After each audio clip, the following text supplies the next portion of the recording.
안녕하세요. 저는 경기도 파주에 살고 있는 30대 초반 여자입니다. 얼마 전에 아주버님의 결혼 때문에 상견례 자리에 참석을 한 적이 있었어요.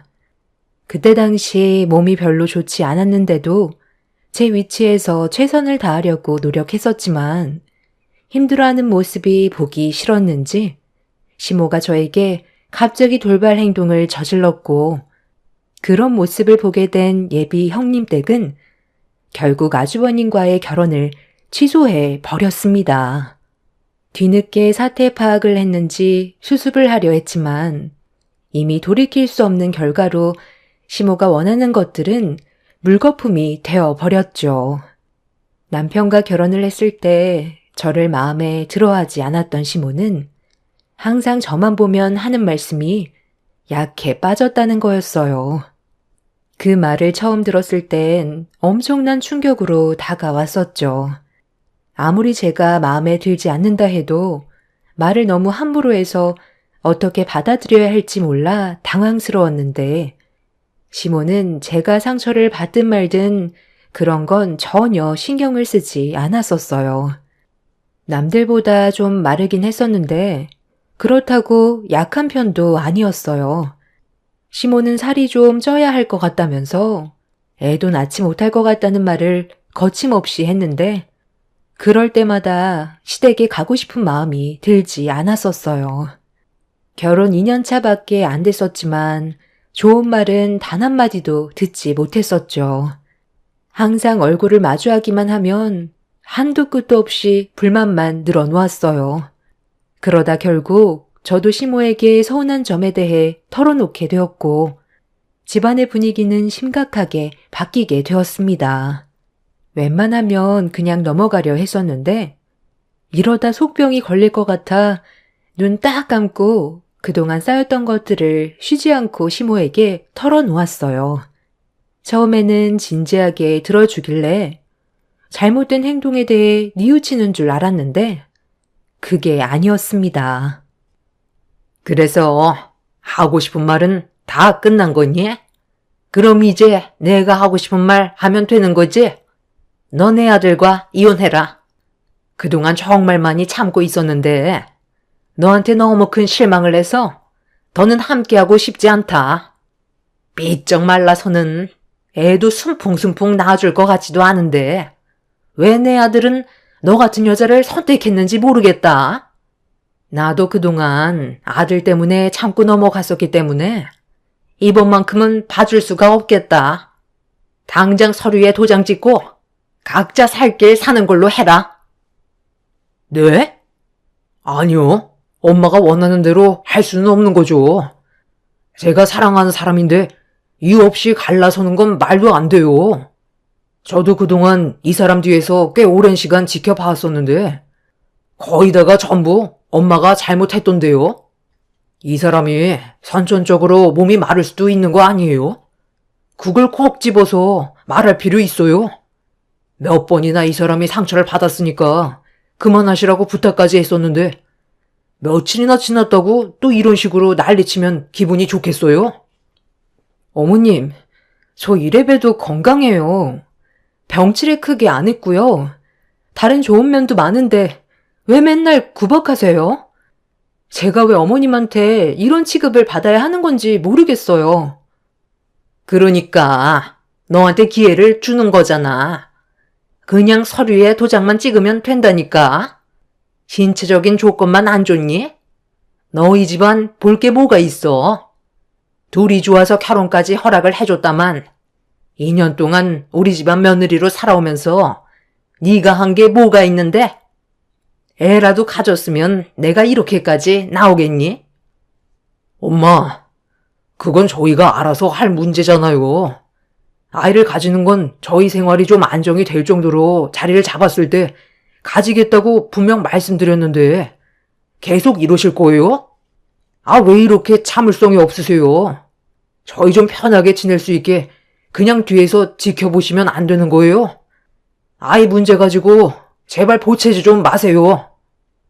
시모가 저를 막대하는 모습을 뒤에서 참고 지켜보던 남편도 결국 불만이 터져 나오기 시작하면서 집안 분위기는 상당히 안 좋아졌어요. 시부도 시모가 좀 지나쳤다며 제 편에 서서 대신 말씀해 주시면서 잘못을 추궁하자 더는 아무 말도 하지 않고 방으로 들어갔습니다. 하루 이틀도 아니고 얼굴만 보면 저를 잡아먹으려고 온갖 상처되는 막말을 퍼부었던 시모가 가족 모두에게 한마디씩 듣게 되자 기분이 많이 안 좋았는지 그날 이후 더욱더 저를 대하는 행동들은 날카로워졌고 문제가 심각해지자 차라리 얼굴을 안 보고 사는 게 좋을 것 같아 한동안 시댁에 발도 들이지 않았어요.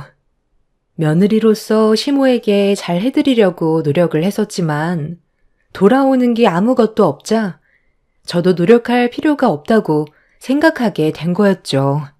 그렇게 한참 동안 시댁에 가지 않고 시부와 연락만 주고받고 있었는데 전화 통화하던 도중에 아주버님이 결혼 문제로 자리를 만들려는데 시댁에 먼저 와줄 수 있냐는 말을 조심스럽게 꺼냈어요.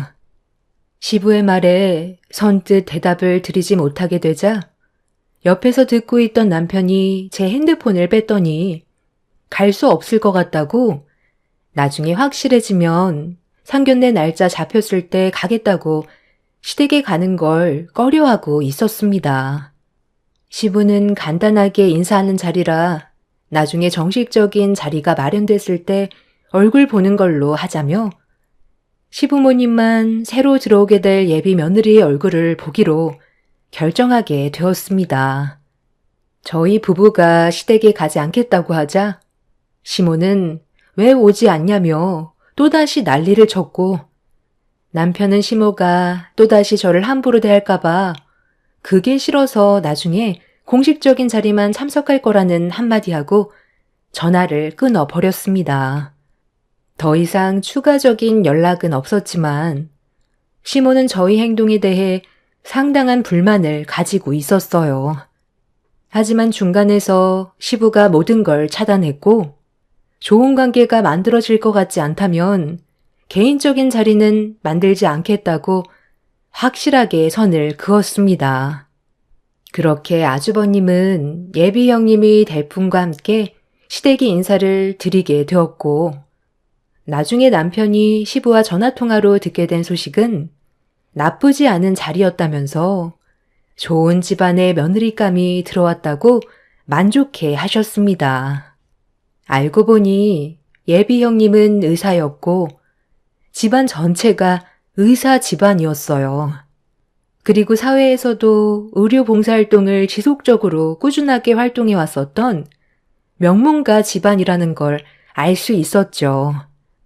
아주버님과 예비 형님의 만남은 대기업에서 근무를 하는 아주버님이 사내 병원에서 장염으로 진료를 받은 적이 있었는데 그때 진료를 해줬던 분이 예비 형님이었어요.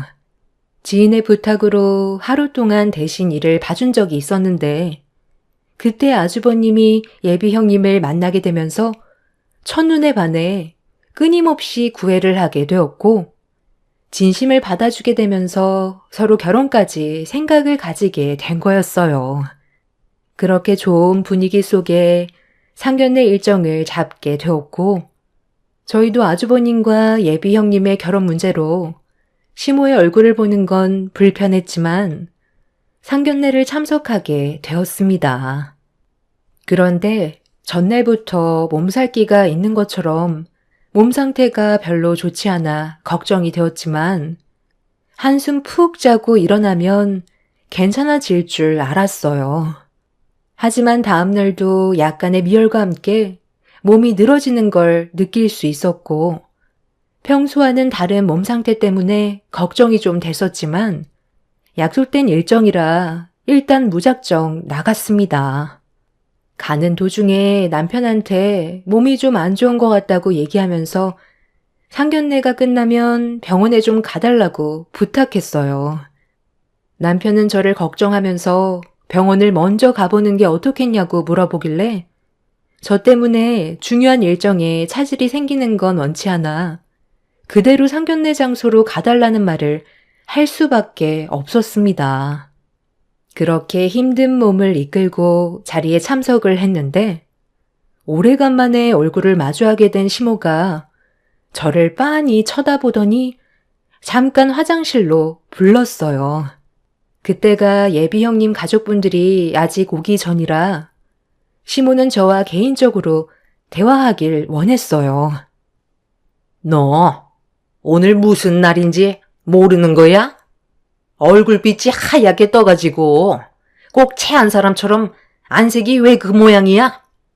몸에 문제가 있으면 약을 사서 먹어야지. 저도 그러고 싶었는데요. 준비하고 병원에까지 갈 수 있는 시간이 안 돼서 상견례 끝나면 가는 걸로 그이랑 얘기 다 끝났어요. 약간 몸살 기운이 있는 것 같은데 쓰러질 것처럼 힘든 건 아니니까 예민하게 신경 안 쓰셔도 돼요. 제가 아주버님 상견례를 망치게 될까봐 신경 쓰이세요? 그럴 일 절대 없을 거니 걱정하지 마세요. 당연히 그래야지. 내 아들이 지금 어떤 집안과 결혼을 하는지 너도 잘 알지? 너 때문에 괜히 얼굴 붉히는 일이 없었으면 좋겠다. 내 앞에서 실수는 절대 용서하지 않을 거니까 정신 똑바로 차리고 행동해야 될 거야. 그분들 앞에서 아픈 티 내지 말고 밝게 웃으면서 최대한 분위기 맞춰줘야 한다. 알겠니? 시모는 제가 몸이 좋지 않다는 걸 알곤 화장실로 따로 불러 표정 관리 잘하라고 화를 냈어요. 저를 먼저 걱정해 주는 게 아닌 아주버님 결혼 문제에 조금이라도 문제가 생기게 될까봐 상당히 불편한 시선으로 바라보고 있었습니다.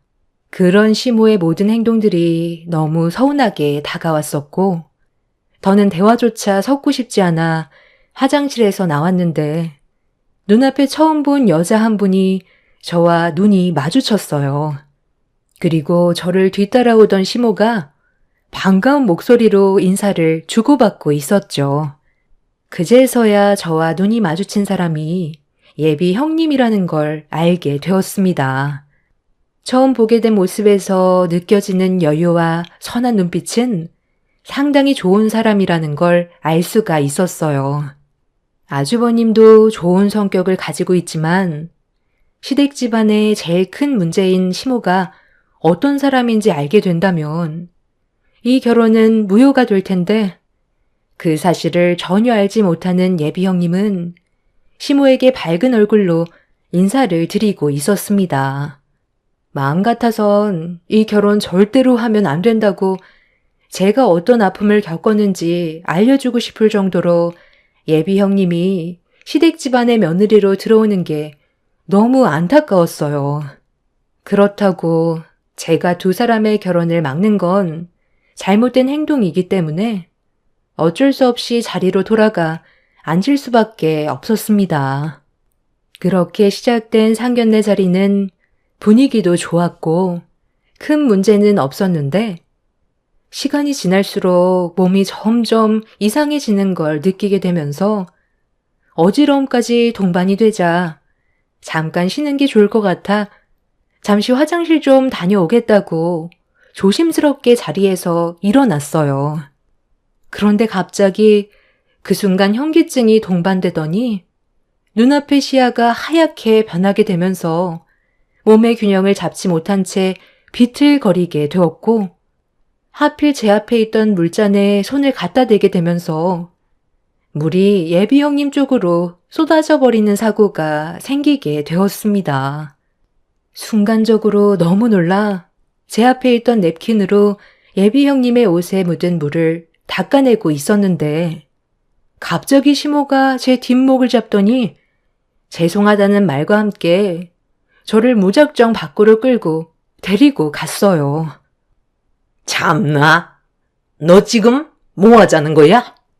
내 큰아들 결혼 망치려고 작정했어? 칠칠치 못하게 물잔을 쏟으면 어쩌자는 거야? 네가 아주 매를 벌지. 여기가 어떤 자리인지 몰라? 제가 지금 몸이 너무 안 좋아서 잠깐 현기증이 왔어요. 아주버님 결혼을 망치려고 일부러 그런 건 전혀 아니었다고요. 잠깐 약국 좀 다녀오는 게 좋겠어요. 약국은 무슨? 그냥 집으로 돌아가라. 너 따위 필요 없으니까 내 눈앞에서 사라지라고. 내가 그동안 너한테 못되게 굴었다고 복수라도 하는 거니? 어머님, 아까도 말씀드렸잖아요. 어제부터 몸이 별로 안 좋았다니까요. 속도 울렁거리고 미열도 있는데 아무래도 몸살이 찾아온 것 같아요. 아니면 차에서 잠깐 쉬고 있을게요. 내가 이래서 네가 약해 빠졌다고 얘기하는 거야. 정신 상태가 썩어 빠져서는 이런 중요한 날에 기어코 사고를 쳐? 항상 얘기했지. 몸 관리 잘하라고. 제가 약간 마른 것뿐이지 정말 건강하고요. 운동도 꾸준히 하면서 몸 관리에 게을리한 적 단 한 번도 없어요. 정말 너무하세요. 걱정해 주실 수도 있는 거잖아요. 내가 미쳤니? 너를 왜 걱정해? 이거 봐봐라. 아까 화장실에서 걱정했던 일들이 딱 맞아 떨어졌잖아. 이렇게 마음에 드는 구석이 하나도 없는데 걱정을 해달라고? 네가 한 짓을 보고도 그런 말이 나오니? 이번 상견례 끝나면 내 아들과 무조건 이혼하게 만들 거니까 각오하는 게 좋을 거야. 제가 왜 그이랑 이혼을 해야 되는 건데요? 물잔 쏟았다고 이혼까지 해야 되는 거예요?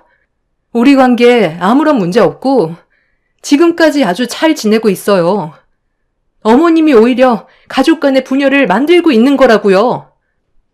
제 말이 끝나는 순간 시모는 제 뺨에 손을 올린 뒤 저를 끌고 화장실로 데리고 갔어요.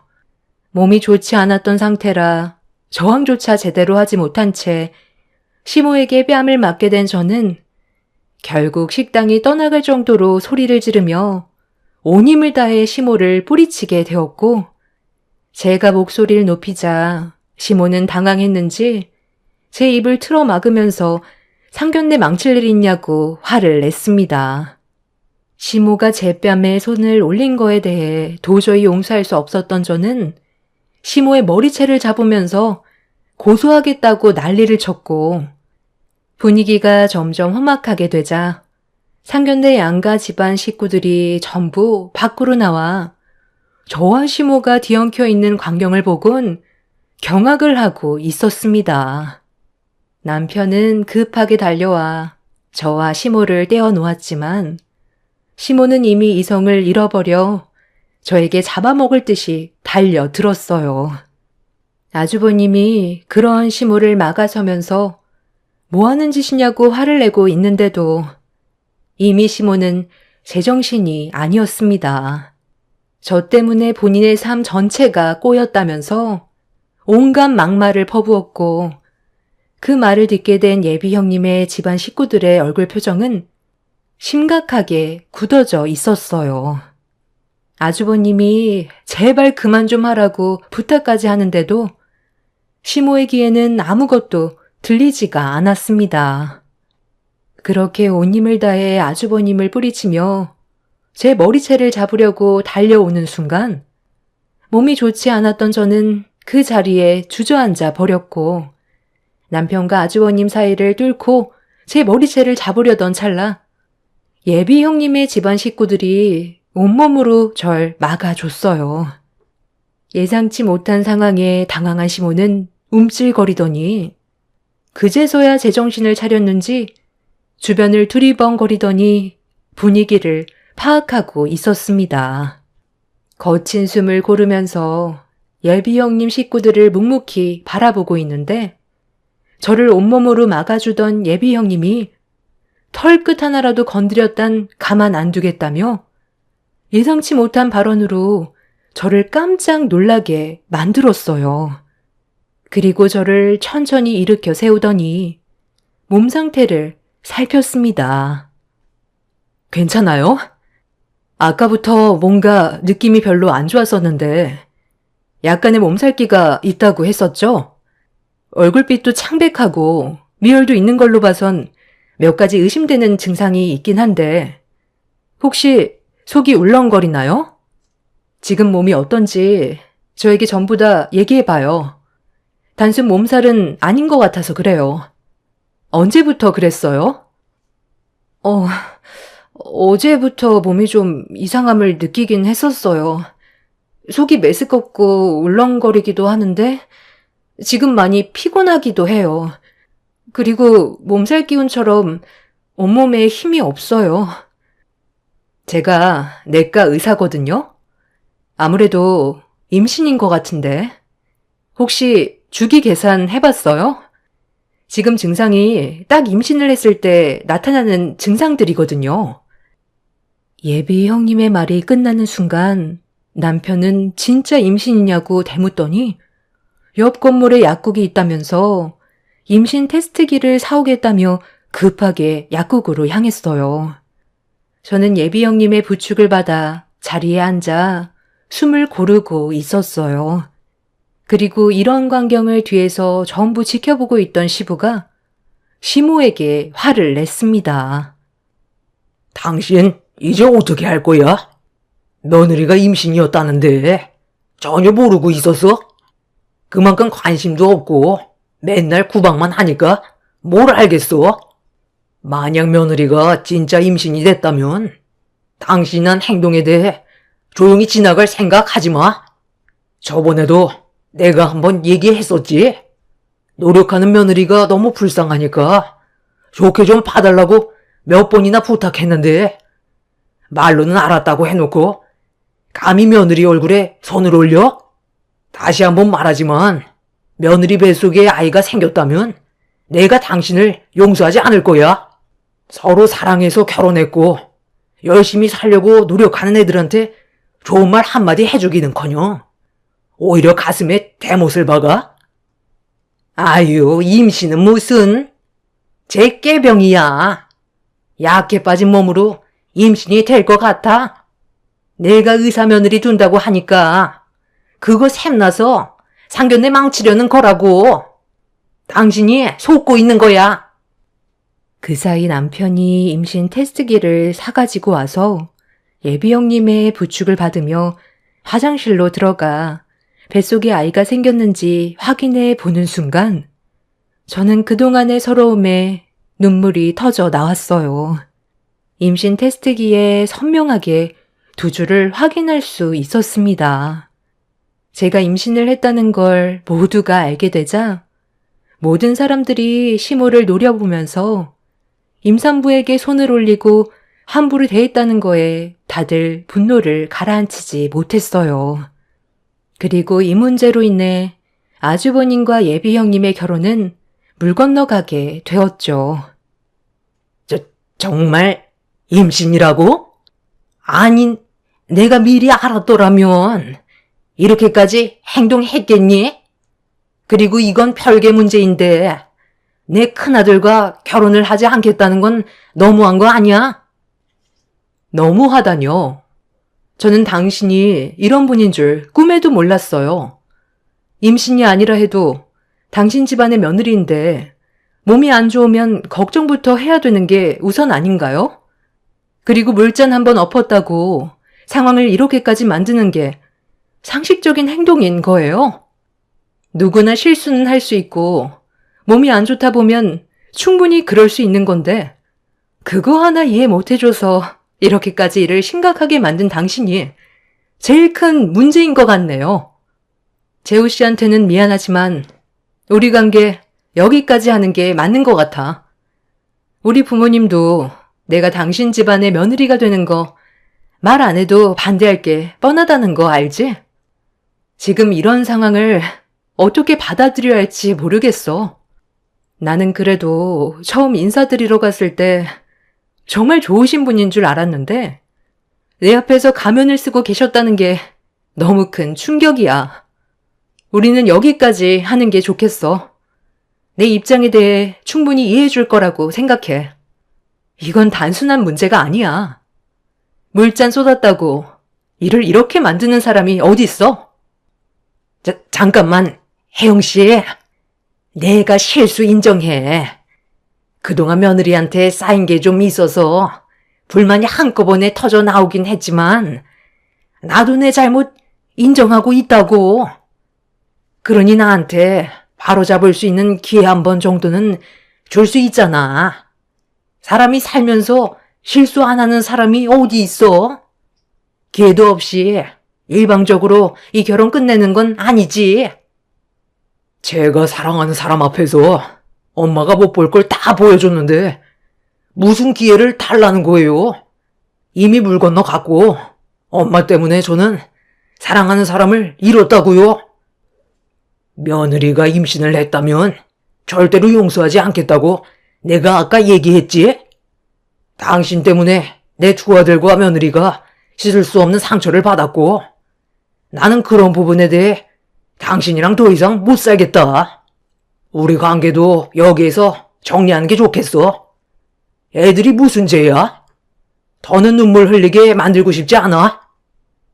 시부는 온 가족이 보는 앞에서 시모에게 이혼을 하겠다고 통보를 했어요. 그리고 시부의 말이 끝남과 동시에 그 자리에 털썩 주저앉아 모든 걸 잊은 듯한 표정으로 멍하니 땅만 바라보더니 시모가 갑자기 양손을 합치면서 잘못된 행동들에 대해 용서를 구하기 시작했습니다. 하지만 모두가 등을 돌렸고 그날 이후 시모 옆에는 가족이라곤 한 명도 남아있지 않게 되었어요. 그리고 저는 시모가 제 얼굴에 손을 올린 거에 대해 법적인 소송에 들어갔어요. 식당에 있던 CCTV에 시모의 행동이 그대로 찍혀 있었고 그 장면을 보게 된 저희 부모님께서 한바탕 난리를 쳤습니다. 저를 그동안 힘들게 한 시모의 행동들 때문에 정신적인 고통과 신체적인 피해를 받게 된 거에 위자료 청구 소송을 진행하게 되었지만 이런 법적 다툼이 생겼다는 게 너무 마음이 안 좋았어요. 서로 좋게 웃으면서 충분히 잘 지낼 수 있을 텐데 왜 이렇게까지 극단적으로 몰아가야 했는지 지금도 이해가 되지 않습니다. 시부의 결정으로 인해 현재 집안은 조용해지긴 했지만 앞으로 또 다른 일이 생기게 될까봐 걱정입니다. 얼마 전까지만 해도 시모가 찾아와 다시 잘 지내보자며 제 뱃속에서 커가는 손주도 안아보고 싶다며 좋은 관계를 만들어 가길 원했지만 가족 모두가 반대를 한 이후 지금까지 모습을 보이지 않고 있어요. 워낙 돌발적인 행동을 하시는 분이라 조심스러운 상황이고 긴장을 안 할 수가 없네요. 뱃속의 아이는 무럭무럭 자라고 있는데 저한테 피해가 생기게 될까봐 그게 제일 걱정입니다. 사람이 절벽 끝에 서게 되면 아무것도 보이는 게 없다고 하잖아요. 갑자기 사라져버린 시모가 신경이 안 쓰이는 건 아니라서 앞으로 어떻게 해야 할지 걱정이 많습니다. 하나의 문제가 해결되니 또 다른 문제가 터지네요. 제 사연을 들어주신 분들께선 가족들과 항상 좋은 관계 유지하시고 얼굴 붉히시는 일이 없으셨으면 좋겠어요. 오늘 하루 행복하시고 좋은 일만 가득하시길 바랍니다. 감사합니다. 안녕하세요. 저는 5년 전에 전 남편과 이혼을 하고 현재는 새로운 사람을 만나 잘생긴 아들 하나 낳아서 시댁 집안의 사랑을 한 몸에 받고 있는 40대 초반 여자입니다. 최근에 출산 기념으로 시모가 저에게 명품백 하나 선물해 주시겠다고 백화점을 가게 된 적이 있었어요. 저는 명품백보다 저를 언제나 한결같이 대해주시는 시부모님의 사랑이면 충분하다고 거절을 했었지만 시모는 저에게 제대로 된 선물 하나 해주고 싶다며 고집을 꺾지 않으셔서 어쩔 수 없이 백화점을 따라갈 수밖에 없었습니다. 구경만 하고 시모와 저녁 식사 간단하게 한 다음 들어갈 생각을 가지고 있었어요. 엄마의 돌봄이 필요한 아이가 걱정이 됐기 때문에 시모와 함께 있는 시간이 편하지만은 않았습니다. 남편과 시부가 같이 아이를 봐준다고는 하지만 불안한 건 어쩔 수 없기 때문에 시모와 함께 백화점에서 명품 가방을 구경하는 게 마음이 편하지는 않았었죠. 남편은 임신해서 아이가 태어나기까지 고생한 걸 보상받는 거니 부담 갖지 말고 다녀오라고 했지만 제 입장은 그게 아니었어요. 그렇게 백화점에 들어가서 여기저기 구경을 하고 있었는데 시모가 괜찮은 물건이 나온 게 없다며 표정이 별로 좋지 않으셨어요. 저에게 진심으로 마음속에서 우러나와 선물을 해주고 싶어 하시는 모습에 너무 감사했었지만 너무 죄송스러웠어요. 시모는 마지막으로 들어가게 된 명품 매장에도 마땅한 게 없으면 다음에 신제품이 나왔을 때 다시 와서 구매하는 걸로 하자며 들어갔는데 시모의 눈에 띄는 샤넬 가방 하나가 있었는지 물건을 향해 앞만 보며 걸어가시길래 저도 시모의 뒤를 서둘러 따라갔어요.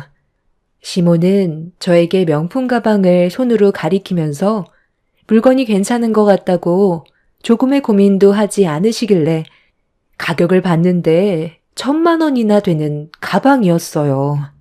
제 몸에 두르고 있는 게 총합이 10만 원도 안 되는데 가방 하나에 1,000만 원이나 하는 걸 보고 경악을 할 수밖에 없었습니다.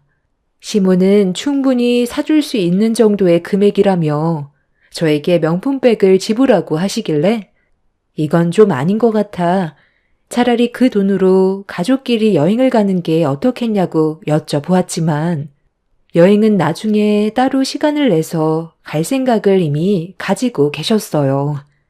시모가 너무 완강하셔서 어쩔 수 없이 명품백을 집으려는 순간 옆에서 누군가 저를 밀친 뒤 제가 집으려 했던 명품백을 다른 사람이 낚아채 버렸고 넘어질 뻔했던 상황이라 너무 놀라 저를 밀친 사람을 노려본 순간 그대로 온몸이 굳어 버렸어요. 5년 전에 저에게 온갖 악행을 저질렀던 시모와 눈이 마주쳤고 과거에 있었던 안 좋은 일들이 한꺼번에 기억이 밀려와 온몸이 떨려오고 있었어요. 저를 노려보던 전시모는 이상한 눈빛으로 바라보더니 로또라도 맞았냐며 주제를 알라고 목소리 높여 화를 냈어요. 저와 전시모의 관계에 왜 문제가 생겼는지 5년 전으로 거슬러 올라가 설명을 드려야 제 사연을 들어주시는 여러분들께서 이해를 하실 것 같아 여기서 잠깐 설명을 좀 드리고 본론으로 넘어가도록 하겠습니다. 전시모 집안의 며느리로 살아온 기간은 상당히 짧았었어요. 전 남편과는 2년 정도 연애했었고 서로의 마음을 확인해서 결혼까지 했었지만 제가 상상해 오던 것과는 많이 달랐죠. 저에게 한없이 착하고 배려심이 많았던 남편이 또 다른 배경이 있었다는 걸 뒤늦게 알게 되면서 시모가 저를 대하는 행동들도 거칠어졌고 남편 또한 자상했던 모습은 전혀 찾아볼 수 없을 정도로 험악한 말투로 저를 막대하기 시작했어요. 너 그동안 내 아들과 잘 지내다가 갑자기 뭐가 문제인 거야? 누구나 동네 친구는 있는 거잖아. 너랑 결혼하기 전까지 이곳에서 지낸 지가 거의 30년이야. 그럼 당연히 친구가 있을 수 있는 건데 왜 내 아들한테 뭐라고 그러는 거니? 속아서 결혼한 것 같아 기분이 안 좋아 보이는 것 같은데 우리는 아무 말도 안 했었다. 과거에 어떻게 살았던 그건 중요하지 않아요. 현재 어떤 삶을 살고 있는지가 중요한 거죠. 제가 지금 화가 나는 건 저를 속인 것보다도 동네에서 질이 안 좋은 친구들과 어울리며 처음 들어보는 욕을 당연하다는 듯 대화에 섞었다는 거예요. 그리고 지나가는 사람과 부딪혔다고 시비까지 붙었잖아요. 제가 평소에 알던 사람과는 너무 달랐기 때문에 앞으로의 결혼 생활을 위해서라도 그 친구들은 안 만났으면 좋겠다고 했던 건데 그게 잘못된 건 아니잖아요. 나중에 아이까지 가지게 되면 뭘 보고 배우겠어요. 그래서 거리를 두고 가정에만 신경 써 달라고 했던 건데 어머님이 저한테 되레 화를 내시는 게 당황스러울 뿐이에요. 내가 걔들과 이 동네에서 지낸 지가 거의 30년 가까이 됐고 사건 사고가 몇 번 있긴 했었지만 심성이 나쁜 애들은 아니야. 그런데 만나지 말라고 하면 내 입장이 뭐가 되겠어? 그리고 당신한테 대하는 모습과 친구한테 대하는 모습이 다른 건 당연한 거지. 우리가 만난 시간보다 친구들과 함께한 시간이 훨씬 더 긴데 만나지 말라고 하면 내가 그 말을 들어야 돼? 웬만하면 나도 좋게 넘어가려 했는데 솔직히 까놓고 얘기해서 당신 우리 집 재산 보고 결혼한 거 아니야? 찢어지게 가난에 찌든 당신 집안 돈 걱정 없이 살게 해주고 있으면 나랑 결혼한 걸 감사하게 생각해야지. 너까짓 게 감히 내 친구를 만나라 마라 명령을 내? 명령을 한 게 아니라 앞으로 자제했으면 좋겠다고 얘기하는 거잖아. 아무리 당신 친구라 해도 가정에 문제가 생기면 바로 잡아야 된다고 설명을 한 거잖아. 아무 일도 없었으면 말도 안 하지. 내 두 눈으로 주먹을 휘두르는 걸 똑바로 봤는데 어느 누가 걱정을 안 하겠어. 옆에서 당신까지 거들어서 결국 경찰서까지 다녀와 조사받고 왔는데 문제가 없다고? 다시 한번 말하지만 그런 친구들과 어울리다 보면 나중에 당신한테 더 큰 피해가 생길 게 뻔해. 그러니 여기서 멈춰줘. 네가 뭔데 나한테 이래라 저래라야. 어차피 그런 애들은 몇 대 맞아주고 그게 한몫 챙기려고 대들었는데 스트레스 좀 풀 겸 용돈 챙겨주려고 쥐어 박아준 게 잘못된 거라고?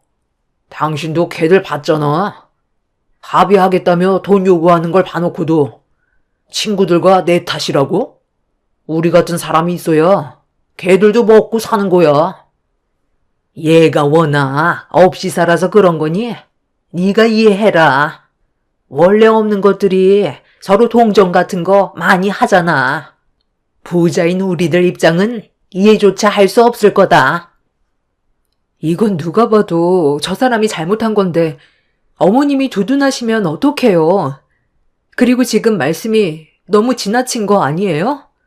이런 사람인 줄 알았으면 결혼은 아예 생각조차 안 했을 거라고요. 이 사람이 저지른 행동은 정당화될 수 없는 거고 바로잡으려 하지 않는다면 저는 더 이상의 결혼 생활 이어나갈 수 없어요. 뭐라고? 나한테는 일상이고 사소한 일들이었는데 이게 무슨 문제가 된다는 거야?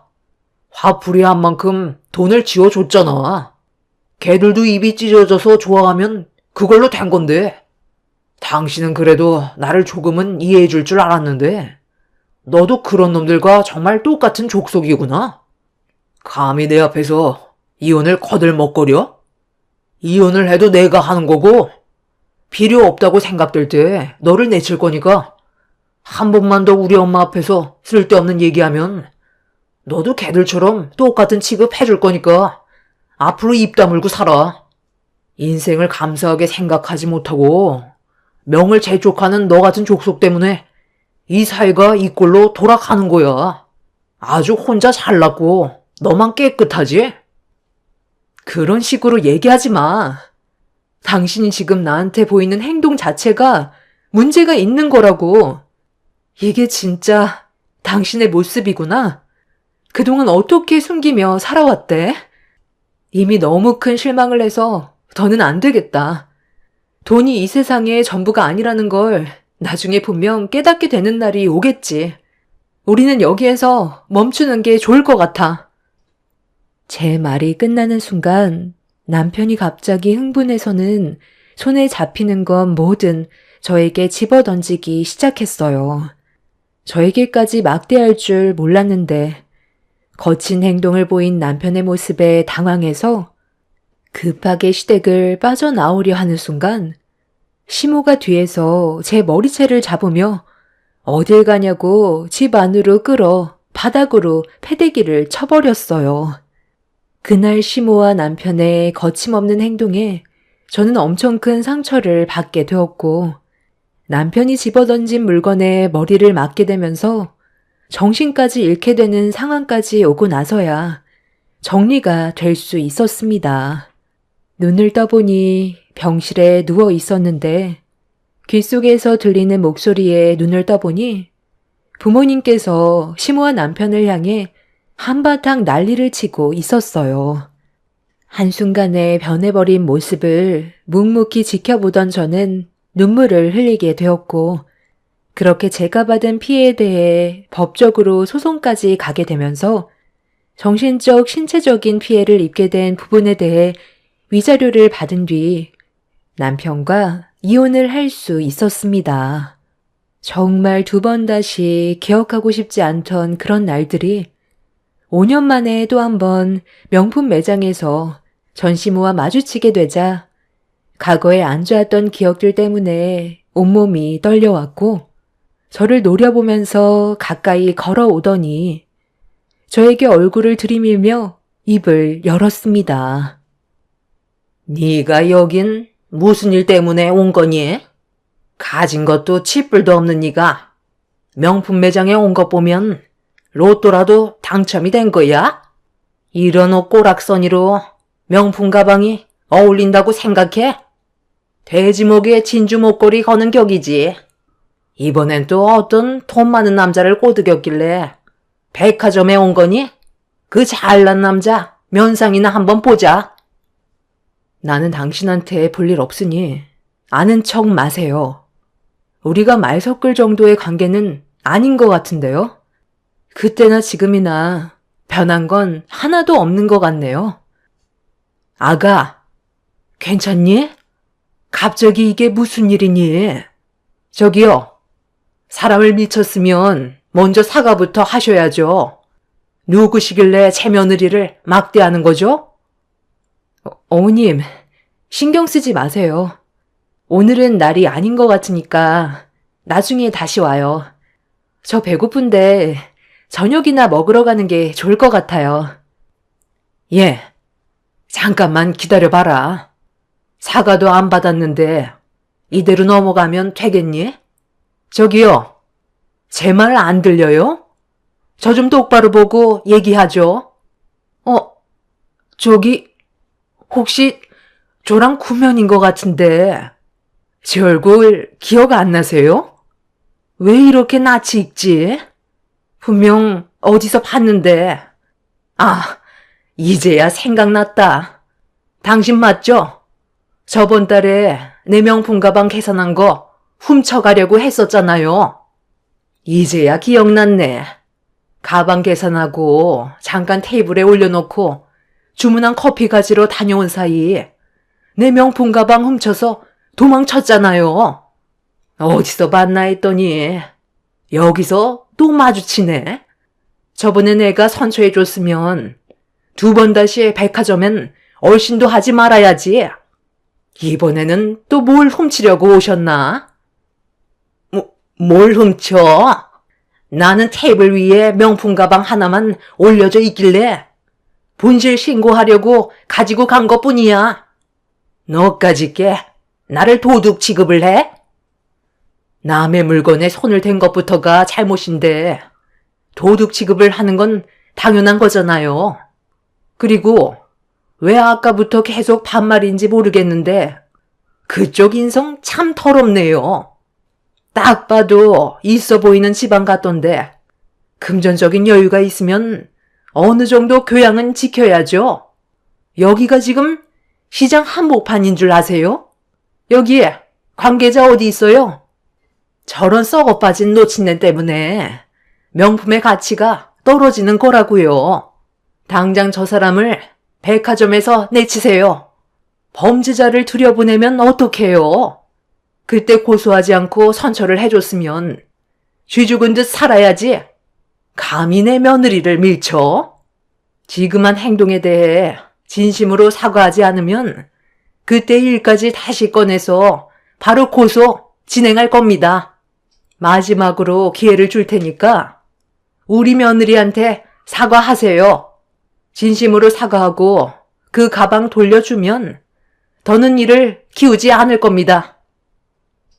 엄마. 여기서 지금 뭐 하는 거예요? 한참을 찾았잖아요.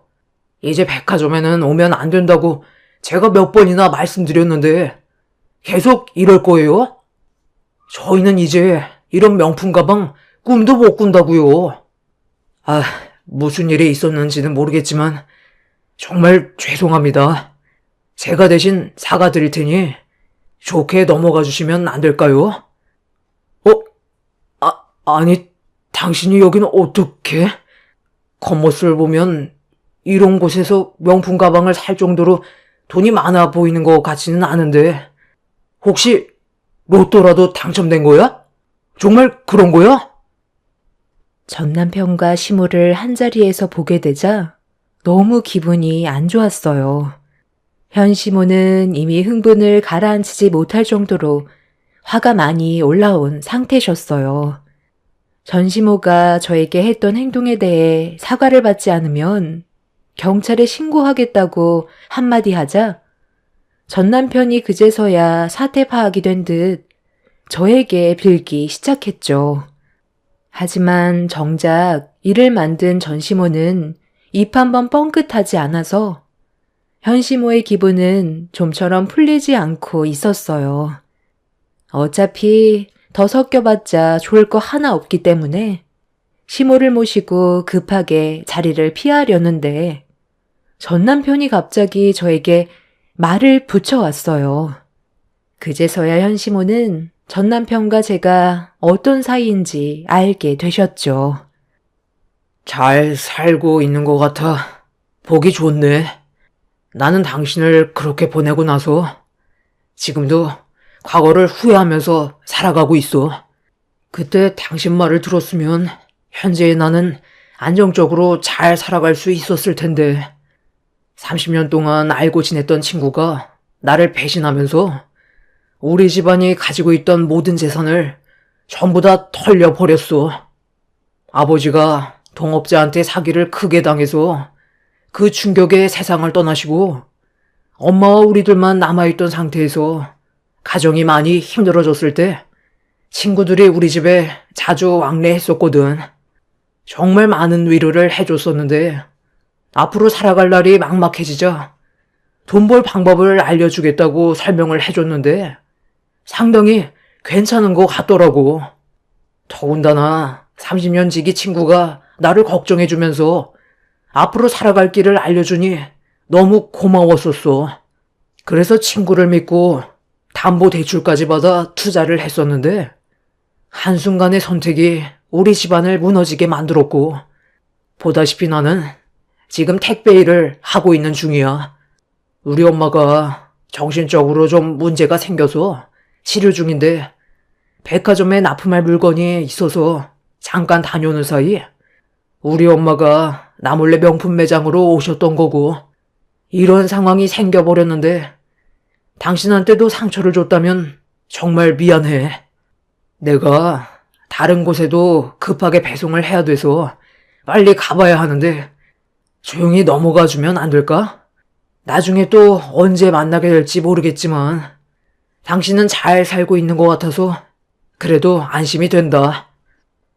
전 남편은 예전과 다른 모습을 하고 있었지만 이미 좋지 않은 감정으로 끝난 상태였기 때문에 그 사람이 불쌍히 보이거나 하지는 않았어요. 전 시모는 저를 노려보면서 저 혼자 잘 먹고 잘 산다며 난리를 쳐댔어요. 현 시모가 전 시모를 아는 체 하는 순간 경기를 일으키며 쓰러지려 했던 게 물건을 훔쳐 도망치려 했다가 걸리게 되었다는 사실 또한 그날 처음 알게 되었죠. 전 남편은 정신적으로 문제가 생긴 전 시모를 힘겹게 데리고 급하게 백화점을 빠져나갔습니다. 현 시모가 두 사람을 가만두지 않겠다며 따라 나가려 하시길래 제가 분위기를 반전시키기 위해 화제를 돌리면서 저녁 식사를 하러 가게 되었습니다. 시모는 과거에 그 사람들에게 어떤 상처를 받았었는지 물어보시길래 식사를 하면서 왜 이혼을 하게 됐는지 설명을 드렸어요. 시모는 제가 겪었던 아픔에 대해 전부 듣게 되시자 많이 슬퍼하셨어요. 마음고생이 심했을 것 같다며 2번 다시 만날 일은 없을 테니 앞으로 좋은 일만 생길 거라고 저를 위로해 주셨습니다. 그렇게 시모와 간단하게 식사를 마친 뒤 시댁으로 향했습니다.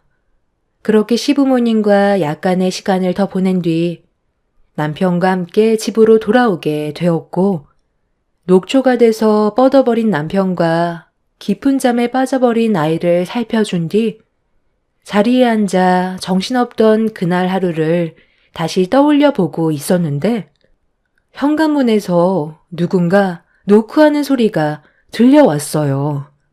너무 늦은 시간이고 올 사람도 없어서 술 취한 사람이 집을 잘못 찾은 줄 알고 그냥 넘어가려 하는 순간 현관문 밖에서 제 이름을 부르는 목소리가 들려왔습니다. 예상치 못한 상황이라 인터폰으로 밖을 확인해 봤는데 전 남편이 저를 부르고 있던 거였어요. 여기가 지금 어디라고 온 거야? 당신이랑 나는 이미 끝난 사이고 서로 더는 만날 필요가 없는데 왜 또 찾아온 거냐고. 지긋지긋한 당신 식구들 보고 싶지 않아. 당신이 나에 대한 안 좋은 기억이 있다는 거 충분히 알고 있어. 그런데 내가 도움을 청할 사람이 지금 당신밖에 없다는 거야. 나 지금 너무 힘든 상황이거든. 당신이 좀 도와주면 안 될까? 먹고 사는 것도 정말 힘든데 문제는 우리 엄마야. 정신이 오락가락해서 택배 일을 하면서 모시고 다니는 게 너무 힘들더라고. 이런 말 하는 게 염치 없다는 거 아는데 우리 엄마 좀 당신이 옆에서 보살펴주면 안 될까? 내가 아직 시설로 보낼 마음의 준비가 되어 있지 않아서 부탁 좀 할게. 뭐라고? 나보고 지금 당신 어머님을 돌봐주라고? 내가 어떤 상황인지 전혀 알지 못하니까 그런 말 하는 것 같은데 나한테 아이가 있어. 태어난 지 얼마 되지 않은 아이라 눈을 뗄 수 없을 정도로 많이 바쁘다고. 지금 뭔가 상당히 착각하고 있는 것 같은데 우리 사이가 좋은 것도 아니고 이혼한 사이야. 당신이 남의 가정에 끼어들 입장이 아닌데 이런 식으로 불쑥 찾아오면 나는 경찰서에 신고를 할 수밖에 없어. 이건 누가 봐도 문제가 있는 행동이라고. 오죽했으면 당신을 미행했겠소. 아까 백화점에서부터 따라오고 있었어. 내가 그렇게 아끼던 친구들은 나를 배신했고 지금 보다시피 택배를 하면서 산더미처럼 불어난 빚을 갚고 있는데 허덕이고 있다고. 당신이 조금만 도와준다면 내 인생에도 분명 빛을 볼 수 있는 날이 올 거야. 과거에 좋았던 기억들도 있잖아. 사람이 정이라는 게 있는데 이대로 그냥 지나치면 나중에 분명 벌을 받게 되는 거라고. 내가 무릎이라도 꿇으면 되겠어? 그럼 도와줄 수 있는 거야? 아니, 무릎 꿇지 마. 나는 그런 거 원하지도 않고 우리 관계 이미 5년 전에 끝났어. 법적으로 아무 사이도 아닌데 이런 식으로 무작정 찾아오는 건 아니라고 생각해. 그럼 돈이라도 좀 빌려주면 안 될까? 아까 보니까 당신 옆에 있던 분 재력이 상당하신 것 같던데 도와달라는 말 한마디 하면 해결될 것 같은데. 정신 나간 소리 그만하고 당장 돌아가. 네가 나한테 했던 행동 기억 안 나? 가끔 그때 일들이 악몽으로 나타날 때가 있다고. 내가 한동안 얼마나 힘들었었는데 내가 애원하고 멈춰달라고 했을 때 조금도 배려 없이 막대하던 네가 이제 와서 상황이 바뀌니까 미안하다고? 사람은 고쳐 쓰는 거 아니라더라. 너는 지금 어쩔 수 없이 살아야 되니까 발버둥 치고 있는 거겠지만 그 속의 본성은 그대로 남아있다고 생각해. 절대로 도와주고 싶은 마음 없으니까 그만 돌아가. 갑자기 밖이 왜 이렇게 소란스러워? 무슨 일 있어? 누구시길래 늦은 시간에 남의 집에서 뭐 하시는 겁니까? 경찰 부르기 전에 당장 안 나가요? 그쪽에 이 사람과 결혼한 남편분 되시는군요. 저는 이 사람 전 남편입니다. 제가 사정이 별로 좋지 않아서 부탁 좀 하려고 왔는데 잠깐 들어가도 될까요? 어딜 들어온다고요? 전 남편이란 사람이 어떻게 생겼나 궁금했었는데 상대방에 대한 배려는 전혀 없는 그런 사람이었네요. 저희가 서로 얼굴 맞대고 대화 나눌 사이는 아니라고 보는데요. 신고하기 전에 돌아가 주세요. 잘 지내고 있는 남의 가정에 찾아와서 줄 서시는 거 상당히 예의 없는 거 아시죠? 대충 듣긴 했어서 그쪽에게 풍기는 느낌이 너무 안 좋거든요.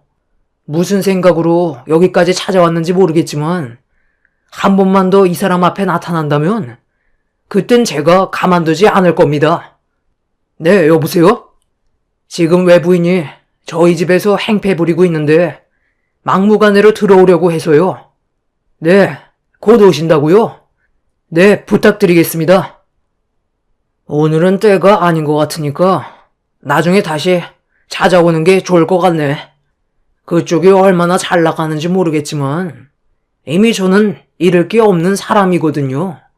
이 세상에 더는 미련이 없다는 말을 하는 거예요.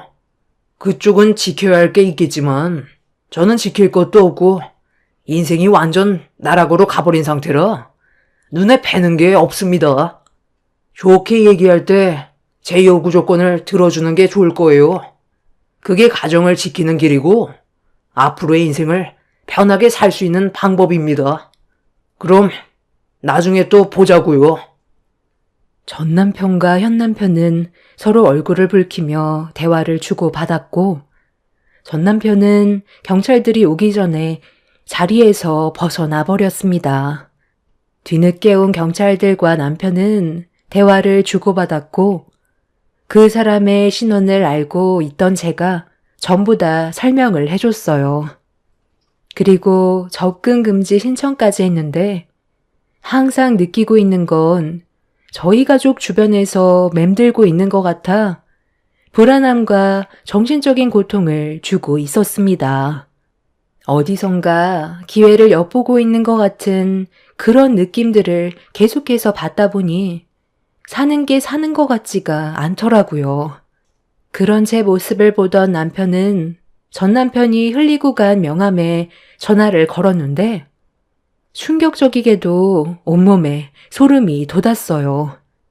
저희 집 근처에서 벨소리가 울리고 있길래 너무 놀라 창밖을 확인해 보니 전원주택에 살고 있던 저희 집을 전 남편은 계속 맴돌고 있던 거였습니다. 화가 머리끝까지 올라온 남편은 뭐 하는 짓이냐고 소리치며 밖으로 나갔고 전 남편은 택배 배달 때문에 동네를 돌아다닌 것 뿐이라면서 왜 전화를 했는지 물어보았어요. 남편은 제가 힘들어하는 모습을 보고 싶지 않아 금전적으로 도와줄 생각을 가지고 있는 것 같아 보였지만 전 남편이 저희 집 주변을 돌고 있다는 걸 확인하게 된 순간 어떠한 도움도 주고 싶지 않았는지 바로 경찰의 도움을 받았습니다. 그렇게 전 남편의 행동에 문제가 있다고 생각해서 좀 더 심각하게 조사를 진행했는데 전심호도 정신적으로 심각했었지만 전 남편은 전심호보다 더 심각했었어요. 전 남편의 거주지에서 나온 것들은 저희 가족을 해하려고 계획한 증거물들이 쏟아져 나왔습니다. 저희 집 주변에 몇 개의 CCTV가 있고 남편이 언제 출근을 하는지, 시부모님은 언제 오시는지, 현관 비밀번호는 몇 번인지 전부 다 파악을 하고 있었습니다. 온몸에 소름이 돋았고 범행계에게 사용할 도구들까지 전부 구매해 놓았다는 걸 확인하게 되면서 경찰들은 저희 가족의 신변 보호를 위해 구속 조치를 시켰고 이 문제로 다시 한번 법적 처벌을 진행하고 있는 상황입니다. 전 남편의 진술은 너무 충격적이었어요. 저는 좋은 남자 만나 잘 살고 있는데 그 사람의 인생은 무너져 버렸다는 현실을 인정하고 싶지 않아 제가 누리고 있는 행복을 앗아가고 싶어 범행 계획을 세운 거라는 말을 듣게 되었죠. 현 남편은 그 인간을 상대로 현재 소송 중이고 절대로 사회 밖으로 나오게 해서는 안 된다며 저희가 받은 모든 피해에 대해 처벌을 원하고 있는 중입니다. 저 또한 같은 입장이고요. 사람의 본성은 바뀌지 않는다는 걸 다시 한번 깨닫게 되었고 이번 일을 통해서 저희 가족은 이사를 계획하고 있어요. 피하는 게 저희 가족의 안전을 지킬 수 있는 길이라고 판단하게 되었거든요. 지금 현재 법적 처벌을 위한 진행 중인데 하루빨리 해결돼서 저희 가족이 불안함에 떠는 일이 없었으면 좋겠습니다. 사람 한번 잘못 만나면 평생 고달프다는 말이 떠오르네요. 여러분들께서도 항상 사람 조심하시길 바랍니다. 감사합니다. 안녕하세요. 저는 50대 초반 여자입니다. 그동안 시댁 집안의 며느리로 살아오면서 많이 느끼고 있었지만 이번에 겪게 된 일은 정말 너무한 것 같아 사연을 신청하게 되었습니다. 시모는 형님의 아들 조카와 제 딸을 항상 비교하면서 안 좋은 시선으로 바라봤어요. 태어날 때부터였으니까 벌써 20년이 훌쩍 넘어버렸죠. 이런 안 좋은 관계로 인해 시댁에는 웬만해선 안 가려 했지만 그래도 명절만큼은 피해갈 수 없는 상황이라 어쩔 수 없이 명절 때만 참석하면서 욕먹지 않을 선까지 도리를 하고 집으로 돌아오는 생활을 반복했었습니다. 이런 관계가 유지가 되자 형님과 시모의 눈살은 찌푸러졌고 본인들이 원하는 대로 제가 움직이지 않으려 하자 짜증은 고스란히 남편이 받게 되었죠. 저도 처음에는 많은 노력을 했었지만 달라지지 않을 거라는 걸 느끼게 된 순간부터 시모와의 관계를 좋게 만들려는 노력을 하지 않았습니다. 제가 선을 긋고 할 도리만 하게 되니 시모의 불만은 점점 더 커지게 되었죠. 그렇게 서로가 느끼고 있는 감정의 골이 더욱더 깊어져 가고 있었을 때 어느 날 형님 아들이 교통사고로 인해 병원에 입원했다는 말을 듣게 되었고 가족 모두가 병원으로 향하게 되었죠. 그렇게 병실에 들어가 조카의 몸 상태를 확인했을 때 다행히 크게 다친 건 아니라서 며칠만 입원하고 퇴원할 수 있는 몸 상태였어요. 그렇게 잠깐 동안 얼굴을 비추고 집으로 돌아가려는데 시모의 한마디가 분위기를 안 좋게 만들었고 최대한 조용히 넘어가려 했지만 너무 큰 상처를 받아 결국 몸을 돌려 시모에게 한마디 하게 되었습니다. 조카가 입원해 있는 상태였기 때문에 쓸데없이 얼굴을 붉히는 일은 피하고 싶었는데 그것도 제 마음대로 되지 않았죠. 우리 큰 장손의 얼굴을 두 번 다시 못 보는 줄 알고 얼마나 놀랐는지 아니? 다박상 정도로 큰 사고가 아니라서 정말 다행이다. 오늘 병원에 오면서 무슨 생각을 했는지 아니? 할미가 뭐든지 다 해주기로 마음을 먹었었다. 하고 싶은 거 있으면 할미한테 전부 다 말하렴. 우리 손자가 꿈을 펼칠 수 있게 뒤에서 전폭적인 지지를 해주마. 만약 너한테 큰일이라도 생겨서 하고 싶은 일들을 이루지 못했다면 할미도 엄청난 고통이 뒤따랐을 거다. 원하는 거 있으면 다 말해도 되니까 건강하게만 태어나길 바라마. 이런 사고는 우리 장손이 아닌 제가 다쳤어야 했는데 하마터면 대가 끊길 뻔했잖니. 앞으로는 조심해야 된다. 어머니, 지금 뭐라고 했어요? 제 딸 윤희가 다쳤어야 됐다고요? 아니, 어떻게 그런 말을 표정 하나 안 바뀌고 할 수가 있어요? 병문안 온 사람한테 그게 할 말이에요? 내가 틀린 말 한 것도 아닌데 왜 열을 올리고 그러니? 대를 이어줄 우리 귀한 장손이 다쳤는데 이것보다 더 큰 일이 어디 있어? 정작 내 눈앞에서 사라져야 될 사람이 누군데 그래? 쟤는 아직까지도 취업도 안 되고 있다며? 우리 장손은 이번에 수석으로 채용이 돼서 곧 입사 날까지 잡혔다는데 쟤는 어떻게 그 나이 먹을 동안 일을 안 하고 놀고만 있는 거니? 돈 많은 남자 하나 잡아들여서 인생 좀 바꿔보려는 것 같은데 저런 상판으로 누가 데려가겠어? 정말 말이 심하네요. 왜 가만히 있는 제 딸한테 뭐라고 하는 건데요? 윤희한테 해주신 것도 없으면서 그런 말할 자격이 있다고 생각하세요? 날로 태어난 것부터가 잘못됐으니까 한마디 한 것뿐인데 왜 열을 올리고 그러니? 우리 장손 이거 받아라. 할미가 이번에 입사 기념으로 선물 하나 준비했거든.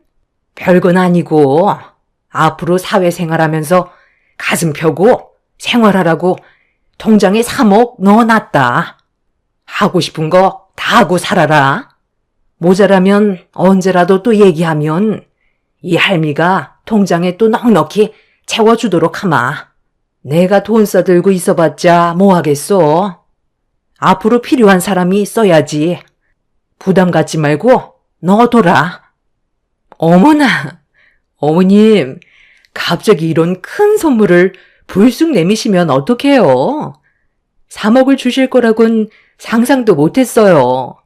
입사 선물 정말 마음에 들어요. 그렇잖아도 이번에 들어가게 되는 회사가 꽤 큰 기업인데 직원들이 다들 잘 사는지 전부 해외차를 타고 있더라고요. 제 아들도 입사하기 전에 좋은 차 한 대 뽑아야겠어요. 아유, 당연히 그렇게 해야지. 그래야 사람들이 무시를 하지 않는 거야. 국산차 타봐라. 인간 취급도 안 해준다니까. 대우가 달라져요. 하차감이라고 들어봤니? 차에서 내릴 때 받는 시선도 중요하지만 차로 인해 그 집안이 얼마나 잘 사는 집안인지 알 수 있기 때문에 외적으로 보이는 건 무조건 좋은 걸로 장만하는 게 좋다. 제 딸한테는 상처되는 말을 거침없이 뱉으면서 집 먼지 취급만 해놓고 조카한테는 3억이 들어간 통장을 건네줬을 때 기분이 너무 안 좋았어요. 그동안 정말 많이 참고 살아왔었는데 시모의 한마디가 결국 이성을 잃게 만들었고 병실에서 난리를 치며 막말을 퍼부어 버렸습니다. 제 한마디에 시모와 형님도 제 말을 받아치면서 얼굴을 붉혔고 결국 참아왔던 감정들이 터지게 되면서 병원이 떠나갈 정도로 집안 싸움이 커져 버렸고 그날 이후 등을 돌리게 되었어요. 너도 3억이 받고 싶으면 여자가 아닌 남자로 태어나지 그랬니? 네 부모를 원망해야지. 왜 나를 노려보는 거야? 너희들 얼굴 보고 싶지 않으니까 그만들 가봐라. 지금 한 말들 주워 담을 수 없다는 거 알고 계시죠? 오늘 이 시간 이후로 지긋지긋했던 악연 끊어내 버릴 거고 2번 다시 얼굴 볼 일 없을 겁니다. 아이고, 제발 그렇게 해주면 안 될까? 동서가 우리 집안에서 없어져야 평화가 찾아오지. 대우도 받지 못하는데 버티고 있을 필요 없잖아. 동서는 존심도 없니? 우리 혁이 쉬어야 하니까 그만 병실에서 나가줘. 형수님, 정말 그렇게 안 봤는데 너무하네요. 우리가 뭘 그렇게 잘못했길래 욕을 얻어먹어야 하는 건데요. 혁이가 교통사고 났다는 말에 걱정돼서 찾아왔는데 어떻게 우리한테 그런 막말을 할 수가 있어요? 형은 왜 가만히 있는데? 누가 봐도 엄마랑 형수가 잘못해서 상황이 이렇게까지 안 좋아진 거 모르는 거 아니잖아. 팔은 안으로 굽는다는 거 몰라요? 여기서 혁이 아빠가 서방님이랑 동서편을 들어준다면 집안 꼴이 어떻게 돌아가겠어요? 서방님네는 그냥 가주는 게 가족의 평화를 만들 수 있는 제일 좋은 방법이에요. 그러니 창피하게 더 이상 소란 피우지 말고 그만 나가요. 우리 혁이가 지금 많이 불편해하는데 언제까지 있을 거예요? 그래, 일단 그만들 돌아가라. 여기 있어봤자 서로 싸우기밖에 더 하겠어? 어떻게 된 게 얼굴만 보면 못 잡아먹어서 안달이야? 우리 손자 병실에까지 와 이 난리를 쳐야 돼? 그래, 당장 나가라. 너도 네 애미 따라 내 눈에 띄지 마라. 한 번만 더 내 앞에 나타나면 그땐 머리털 다 뽑힐 줄 알아. 만년치중생에 능력도 없고 얼굴도 못생겨가지고 결혼은 할 수 있겠니? 내가 처음부터 얘기했었지? 며느리 하나 잘못 들어오면 집안이 풍비박산 난다고. 오늘 너 때문에 내 아들과 인연 끊게 생겼다. 아들 손자 낳아달라고 그렇게 얘기했었는데 내 말을 무시하고 손녀딸 하나 낳고 땡쳤으면서 뭘 잘했다고 어디서 큰 소리야? 저 그때 윤희 출산할 때도 생명이 위태로운 상태에서 겨우 출산했던 거 모르시는 것도 아니면서 그런 말이 나오세요? 아무리 노력해봤자 돌아오는 건 결국 이런 거였네요. 바라시는 대로 다시는 당신들 앞에 나타나지 않을 거고 세상을 떠나도 장례식장에 발도 들이지 않을 테니 걱정하지 말고 잘 먹고 잘 사세요. 여보, 윤희야, 가자. 남편은 2번 다시 얼굴 볼 일 없을 거라며 저와 제 딸을 데리고 병실 밖으로 뛰쳐나갔어요. 저는 흥분을 가라앉히지 못한 상태로 한바탕 난리를 친 뒤 집으로 돌아오게 되었고 제 딸은 상처를 많이 받았는지 방에 들어가 참아왔던 눈물을 결국 터뜨리고 말았습니다.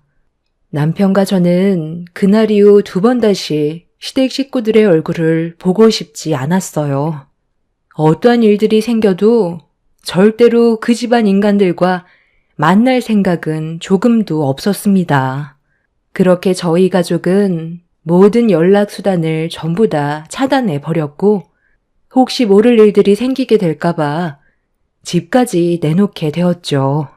그들의 도움이 없어도 충분히 잘 먹고 잘 살아갈 수 있기 때문에 굳이 얼굴을 보게 되는 일들을 만들고 싶지가 않았습니다. 시댁 집안과 저희 집의 거리가 먼 것도 아니고 걸어서 20분이면 도착하는 거리이기 때문에 오다 가다 마주칠 확률이 높아 그런 것도 없애버리고 싶었어요. 남편도 시댁 집안 식구들한테 너무 질려버렸다면서 적극적으로 다른 지역의 집을 알아보고 있었죠. 그렇게 시간이 흐르고 이사 날짜까지 확정받은 상태에서 짐을 정리하고 있었는데 딸이 늦은 저녁 시간에 잠깐 나갔다 오겠다면서 외출을 했어요. 근처에 친구가 산다고 했었는데 이사를 가게 되면 자주 얼굴을 못 보게 되니 이해해 주었고 예민하게 생각하지 않고 있었습니다. 그런데 어느 날부터인가 외박을 너무 자주 하길래 좀 신경이 쓰이기 시작하더군요. 그래서 조심스럽게 만나는 사람이 여자인지 남자인지 확인해 보려고 물어보는 순간 남편과 저는 딸의 입에서 나온 한마디에 너무 놀라 입을 다물지 못하고 있었어요. 그동안 늦은 저녁 외박을 했던 이유는 남자를 만나고 있었다는 거였고 교제한 지 2년이 넘어간다는 말을 듣게 되었죠. 예상하지도 못했던 대답을 듣게 된 터라 할 말을 잃어버려 어떻게 말을 해줘야 될지 모르겠더라고요. 그런데 제 딸은 놀란 저에게 결혼까지 생각하고 있다면서 최대한 빠른 시일 내에 식을 올리고 싶다는 말까지 했고 얼굴빛이 사색이 된 저희 부부는 일단 어떤 남자인지 만나보는 게 좋을 것 같다면서 집으로 초대를 하게 되었습니다. 그리고 며칠 뒤 딸의 말처럼 진짜 건장한 남자를 집으로 데려왔어요. 너무 갑작스럽게 일이 벌어져서 많이 당황스러웠었죠. 이사를 가야 되는 상황이라 집안 꼴이 말이 아니었기 때문에 집 근처에 분위기 좋은 곳으로 자리를 옮겼고 그렇게 모두가 둘러앉았는데 제 딸과 만남을 가지고 있던 남자는 결혼까지 진심으로 생각하고 있다면서 연인이 되었던 상황을 설명해 주었어요. 2년 전에 제 딸이 카페에서 아르바이트를 하고 있었는데 매장 앞에서 충돌 사고를 목격했고 차에서 내린 남자는 오토바이에서 넘어진 남자 보고 괜찮냐고 몸 상태를 살펴보며 난감해하는 얼굴로 어디론가 전화를 하고 있었어요. 그런데 사고로 오토바이에서 넘어진 남자가 현금을 요구했고 조용히 처리하기를 바란다고 하길래 현금을 빼서 주려는 걸 제 딸이 목격하고 사고가 난 현장으로 달려가 현금을 건네주려는 걸 가로막았어요. 그리고 오토바이에서 넘어졌던 남자를 가리키면서 일부러 돈을 갈취하려고 부딪힌 거라며 카페 앞에 CCTV에 다 녹화가 돼 있다고 그 자리에서 경찰에 신고를 했고 범행을 계획한 그 사람은 상습범이라는 걸 알 수 있었습니다. 그 남자에게 도움을 줬던 제 딸은 그날 이후 조금씩 가까워지고 있었는데 그런 만남이 2년간 지속이 되었고 이미 상대 집안에는 벌써 인사까지 드렸다는 걸 듣게 되었죠. 딸은 제가 걱정을 할까봐 그동안 조심스럽게 만나고 있었는데 딸과 만나던 남자가 프로포즈하고 그 집안에 인사까지 드리게 되자 더 이상 숨길 필요가 없다고 생각했는지 저에게 거침없이 옆에 앉아있는 남자가 가지고 있는 좋은 점을 설명해 주었죠. 그 모습을 보고 있는데 딸도 좋은 남자 만나 행복하게 사는 모습을 보고 싶었어요. 제가 결혼을 반대할 이유도 없었고 벌써 인사까지 드린 뒤 결혼을 허락받았다는 말에 더는 고민하고 싶지도 않았습니다. 남편도 저와 같은 생각을 가지고 있었는지 앞으로 둘이 잘 됐으면 한다고 좋게 대화를 풀어나갔어요. 그렇게 둘의 결혼을 위해 상견례를 하게 되었고 예비 사돈분들께선 저희 집안과는 비교도 안 될 정도로 좋은 풍채를 가지고 있었습니다. 그리고 제 딸을 아주 좋게 봐주셨는지 예비 사이가 제 딸과 만나는 동안 단 한 번도 얼굴에 미소를 잃은 적이 없었다면서 옆에 꼭 있어줘야 할 배우자감이라며 제 딸에 대한 칭찬을 아끼지 않으셨네요. 가진 것도 없고 취준생이라 걱정을 많이 하고 있었는데 제 딸의 전공이 예비 사이가 다니고 있는 회사에서도 도움이 되는 전공이라 같이 일을 하기로 결정을 했다면서 예비 사돈어른이 회사의 경영주라는 걸 밝혔고 큰 회사를 이끌어가고 있다는 걸 듣게 되었습니다. 그러니까 제가 지금 듣게 된 걸 정리해보면 예비 사돈어른께서 회사의 대표시고 그 밑에서 예비 사이가 경영일을 배우고 있다는 말씀이신데 아무리 제 딸의 전공이 회사에 도움이 되는 전공이라곤 하지만 저희 집안은 보시다시피 부유하지도 않고 지극히 평범하게 살아온 집안입니다. 보통 사돈분들 정도의 집안이시면 회사 경영에 도움이 되는 그런 집안과의 결혼을 선호하시지 않나요? 제 딸이 예비 사이와 결혼을 한다고 해서 이득되는 건 없을 텐데요. 그런 생각을 가지고 있었다면 처음 인사 왔을 때부터 거절을 했을 테고 상견례 일정도 잡지 않았겠죠. 저희 부부는 윤희 어머님이 생각하시는 그런 것과는 거리가 상당히 멀어요. 제 아들이 행복하기만 바랄 뿐이고 앞으로 회사를 경영하게 될 때 뒤에서 내조를 잘해줄 수 있는 그런 배우자감을 원하고 있었어요. 그건 전적으로 제 아들이 선택을 해야 이루어질 수 있는 것들이죠. 저희들이 선자리를 주선해 준다고 해서 될 문제는 아니잖아요. 본인이 직접 선택한 사람과 행복하게 살아야 일의 능률도 오를 테고 서로의 성격도 잘 맞다 보니 앞으로 헤쳐나가게 될 일들 또한 지혜롭게 처리할 수 있을 것 같아 허락을 하게 된 겁니다.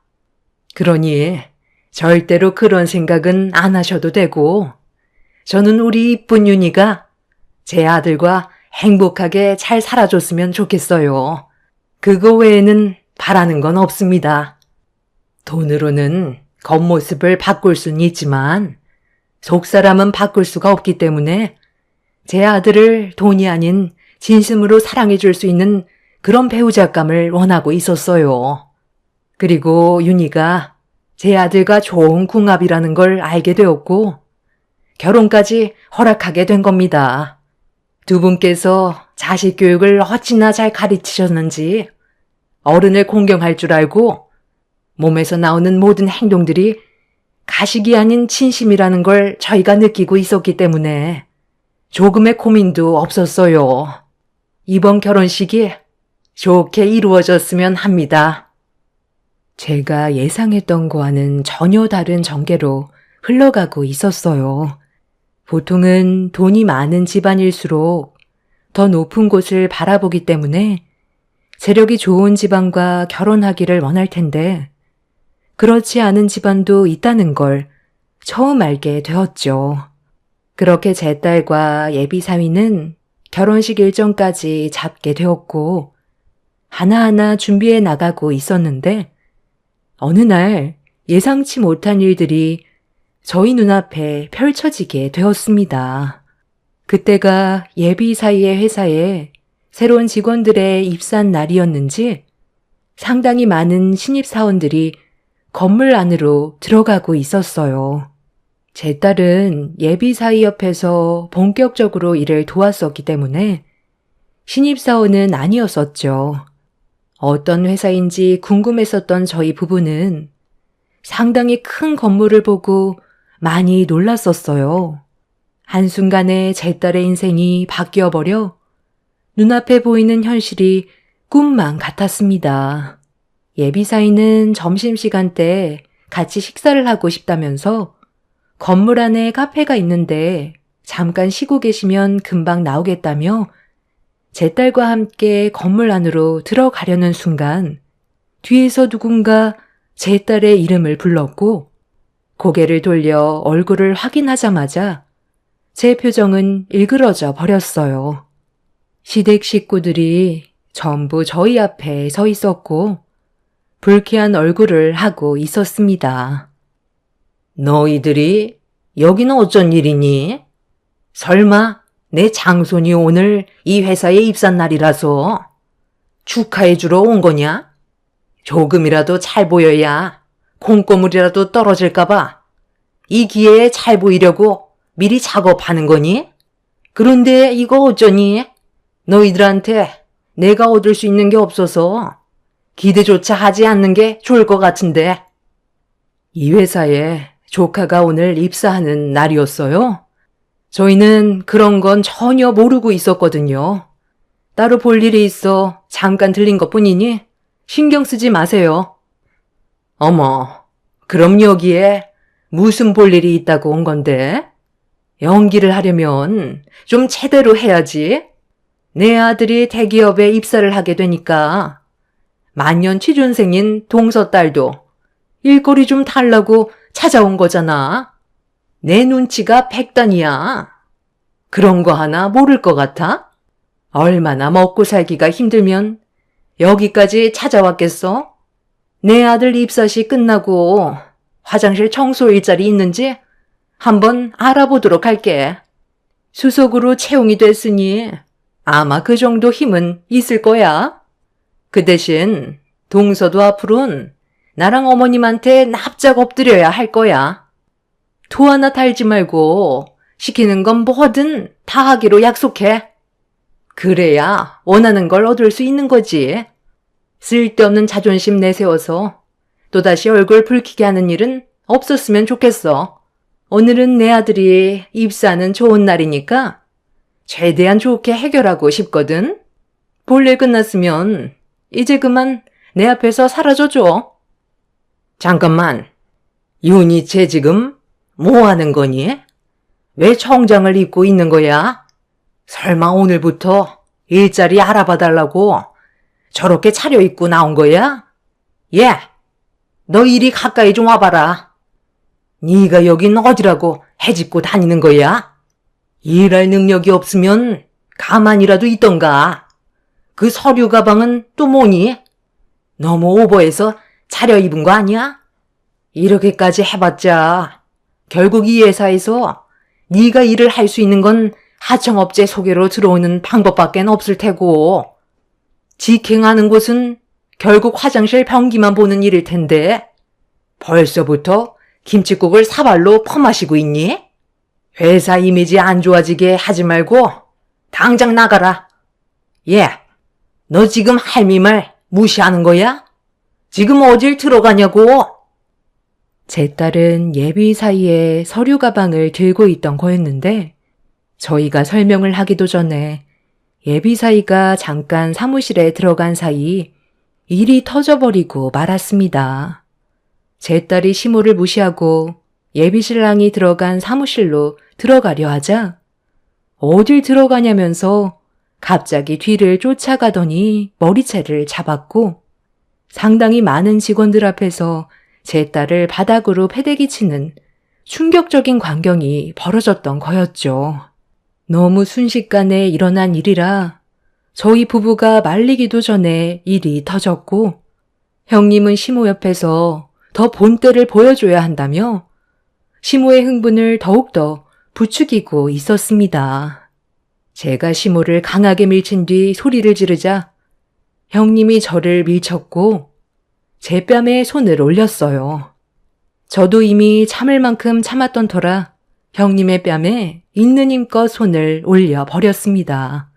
조카가 중간에서 저와 형님을 말리고 있었는데 시모가 제 딸의 머리채를 잡으려 하자 남편이 시모를 온몸으로 막아섰고 그 사이 사무실에서 나온 예비 사이가 회사 안에서 벌어진 충격적인 광경에 놀랐는지 소리를 질렀습니다. 지금 못들 하는 짓들입니까? 당신들은 누구길래 남의 회사에서 행패야? 아버님, 어머님, 괜찮으세요? 윤희야, 일어날 수 있겠어? 누가 이랬어? 방금 뭐라고 그랬어? 아버님, 어머님? 쟤는 또 어디서 굴러 들어온 놈이야? 아주 끼리끼리 잘들 노는구만. 쟤도 여기 청소해주는 하청업체 직원 아니야? 그새 남자 하나 꼬드겼어? 그 애미의 그 딸이라더니 내 아들도 꼬리쳐서 데리고 가더니 비는 못 속인다고 남의 회사에서 기를 부리고 있어? 김대리, 내가 분명 외부인 출입 못하게 하라고 몇 번이나 얘기한 것 같은데 저 사람들은 도대체 여긴 왜 들어온 거야? 당장 업무 방해죄로 고소하고 우리 집안 식구들한테 피해를 준 부분에 대해서도 변호사 선임해서 법대로 소송 절차 밟으세요. 선처는 조금도 없으니 무조건 법으로 진행할 겁니다. 어머님, 지금 분위기가 좀 안 좋은 것 같은데 일단 상황 파악부터 하는 게 좋지 않을까요? 저 남자 다른 사람들과는 좀 달라 보여요. 다들 얼어 있잖아요. 조카는 제 예비 사이의 얼굴을 자세히 보더니 사색이 돼서는 회사 대표의 아들이라며 경영주라고 설명을 하기 시작했어요. 그 말을 듣게 된 형님은 그제서야 사태 파악이 되었는지 비틀거렸고 예비사위는 넘어져서 일어나지 못하는 딸 밑에 납작 엎드려 등을 보이고 있었습니다. 제 딸은 예비사위의 등에 엎였고 직원들의 도움으로 차에 몸을 실어 예비사위와 함께 병원으로 이동했어요. 그리고 저희도 딸의 몸 상태가 걱정이 돼서 곧장 병원으로 향하려 하자 시모가 제 팔을 붙잡았습니다. 저에게 어떻게 된 일이냐고 설명해 달라고 하길래 조카가 입사하게 될 회사의 대표의 아들이 제 딸과 결혼할 예비사위라는 한마디를 끝으로 시모의 팔을 뿌리쳤어요. 제 말이 끝나는 순간 시모와 형님은 그 자리에 주저앉아 버렸고 저희 부부는 병원으로 향하게 되었죠. 제 딸은 시모에게 머리채를 잡히는 바람에 발목 인대가 늘어나 반깁스를 해야 됐고 이 문제로 예비사위가 많이 화가 났는지 분노를 가라앉히지 못하길래 그동안 어떤 일들이 있었는지 예비사위에게 전부 다 털어놓게 되었습니다. 모든 상황을 알게 된 예비사위는 수석으로 채용된 조카의 입사를 취소했고 입사날이었던 중요한 날에 업무를 방해한 시댁 식구들에게 법적인 소송이 들어갔어요. 이런 상황이 되자 시모와 형님 내외가 저희 집에 찾아와 손이 발이 되도록 빌었어요. 그리고 생각지도 못한 말을 듣게 되었죠. 시댁 식구들이 꽤 많은 돈을 주식에 투자를 했는데 크게 물리는 바람에 돈을 상당히 많이 잃게 됐는지 조카가 앞으로 집안을 살릴 희망이라며 예비사위의 회사인 IT 기업에 꼭 입사를 해야 된다고 기회를 달라고 했지만